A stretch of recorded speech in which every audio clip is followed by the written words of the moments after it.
Hi, the date is the 9th of June 2026, and this is a concept I'm really happy to be making a video on. I've been looking into this for a while, and I'm going to make the attempt to integrate it into my life because I'm needing it now more than ever, especially at the point where I struggled with self-worth for a long time, and that really made it hard for me to see myself as worth something, so it made it hard to get a girl because I didn't think anyone could see me as worth something. And then I ended up working through that, and so now I've started re-entering the dating pool, and I find myself, when I do well, I let myself indulge in activities that I'm like, okay, I'm letting myself have a break. I'm letting myself rest. I'm letting myself indulge. And then when I have a really hard time, when I have a good time, it's like, oh, I earned this. And when I have a hard time, it's like, oh, I need this. Or, oh, like, I just need to have compassion for myself and allow myself to indulge. But from what I've been thinking about it, either way I go, I'm going to let myself indulge. And in a time where I, not specifically me, but where people have all these different ways to indulge, all these different coping mechanisms, there needs to be a mindset shift where indulging and happiness are not the same thing. And if they are, then you need to not focus on being happy, because I think fulfillment is more of a stable goal that's more reachable. Because if happiness is just your dopamine, then it is measured by it is vulnerable to the law of opposites. As it goes up, the chemicals in your brain will be used up, so then it will go back down. And it's a losing game. You can, and I didn't understand this was a losing game for a while, because what I would do is I would push my dopamine up, it would go under. I would do these self-improving activities and avoid, and maybe like dopamine detox, and then it would go back to that baseline, and then I'd do it again. And so it was consistent with these ups and these downs. But what I'm learning is, there you have happiness, which is the dopamine, but then there's a state of fulfillment in the present moment that is just unrivaled and leads to everything you ever want. Because a lot of people have a goal of where they're going in the future based on how their life has gone or their experiences in the past. And I see that a lot, especially when I went to high school or with people I work with. They let themselves indulge in these dopamine activities and go through this up and down cycle because they're acting on impulses, because they have a hope for the future based on the past.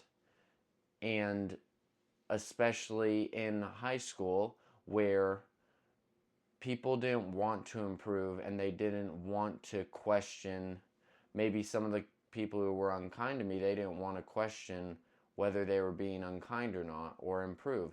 They understood that if they got good grades, that it would work out. And they got good grades and they went to university and they still think it's working out, but they might never understand that if they take that little extra bit of awareness and try to implement it for hopes of maybe fulfillment or peace or presence, a state of being instead of a goal to reach that you think will bring you fulfillment.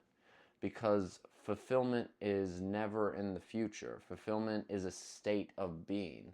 You enter and exit it in the present moment. And preparing yourself to enter, and preparing yourself like working a lot or going and studying a lot to enter a state of fulfillment in the future. It's, I don't want to say it's a bit of a joke, but it kind of is, when you could be in that state now and then study and then do all these things. And I think this is really impacting me now as I'm kind of making these improvements and then falling back into that cycle. And I'm coming up to the point where I want to make that shift from letting myself indulge and having fake compassion for myself to let myself indulge. And maybe I've had a hard day to let myself indulge, to shift that into presence and a state of fulfillment. Because I don't, like, it's interesting. I don't think the issue is specifically the indulging. I don't think that the watching YouTube or the having a smoke or the taking a few shots is the issue. I think it's the way I tell myself I'm allowing myself to have this, to numb myself. I'm allowing myself to indulge. I'm allowing myself to get away, to cheat. And then that creates that cognitive dissonance where there's how I picture myself of who I am and then how I actually am. I may picture myself as, I'm just me. I'm going to do what I do and I'm going to try to stay present. But if I actively think about it as cheating and indulging, then it doesn't really help me.